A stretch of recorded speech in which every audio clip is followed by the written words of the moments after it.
Okay, one last thing. This feasibility, 1 minute feasibility, also includes a sensitivity analysis. And it is super easy to do, but it gives you a glance into what might happen if things were to go wrong or if things were to improve. For example, the sale value that you're planning, by the time your project is finished, they might go up, or the cost that you had accounted for, there could be a cost blowout or whatever reason, or the worst could happen where the cost could go up and sale value would come down.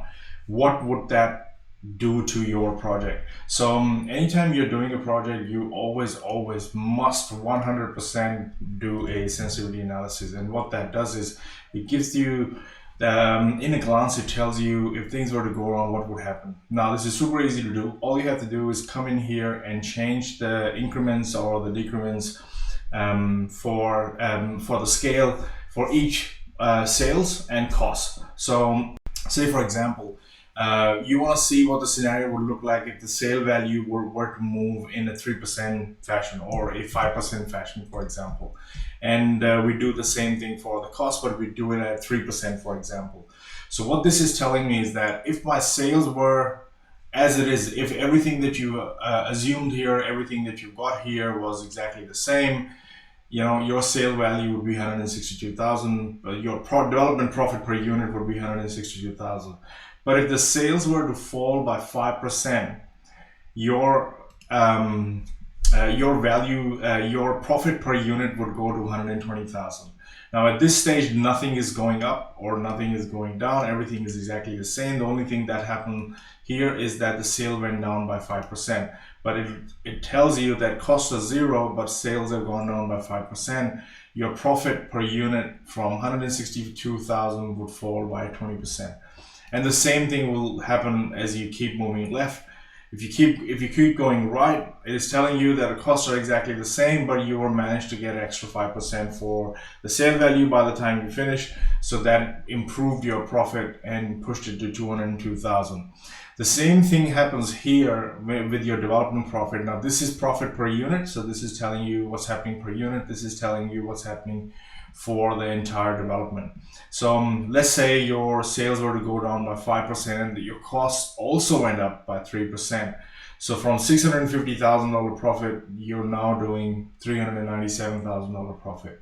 And if you go into your development margin, it'll tell you that, okay, it shows 24% right now, but if things were to go bad, it can fall down to 14%, or in a worst case scenario is 10% and 6%.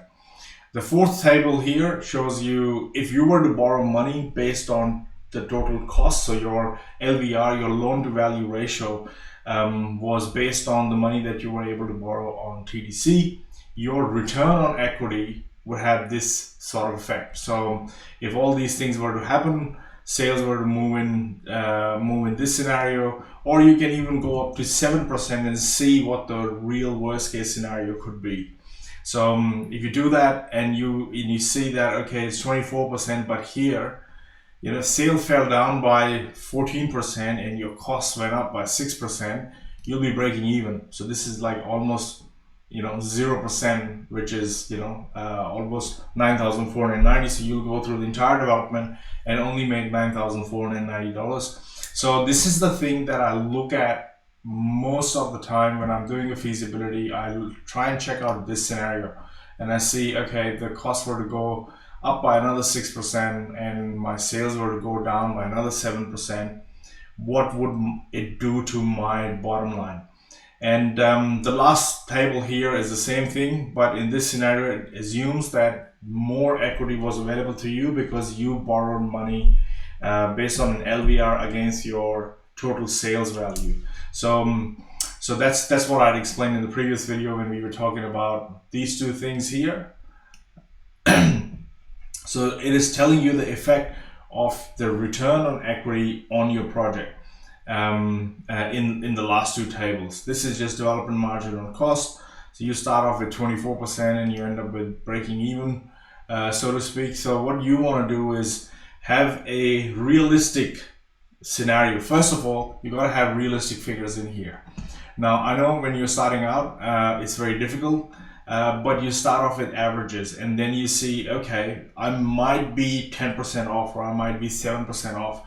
What does that do to my project? So if my costs were to go up by 7%, but I was more confident with my sales, and I said, look, sales can't go, they can move around 5% or so. So I'll put those scenarios in there and see what it is doing to my bottom line. Now, you see how quickly the development margin on cost just evaporated from 24% and it fell down to 3%. That means you're making a loss in this scenario because your sale now, but in this scenario, your sales have gone down 10%. Is that a likely scenario? So what you have to look at is look at this. I've got $850,000 allowed. Can my sales fall down to 765? Can they, or can they not? If you think that's a massive drop off the top, cannot happen. I've been in this area. I look at these townhouses. I look at these apartments. The going rate here for those sales is 850, might be 810 or so much. So you come in and tweak your percentage here and put in 3%, for example, and that way you will know how this whole thing is moving. So now your worst case scenario is 6% down, so you're still breaking even. So that's your worst case scenario. You still get your money back in this scenario. So this sensitivity section, I have not seen this anywhere, and and now I actually incorporate this into all my feasibilities because I want to keep an eye on the worst case scenario anytime I'm doing a development. Thank you.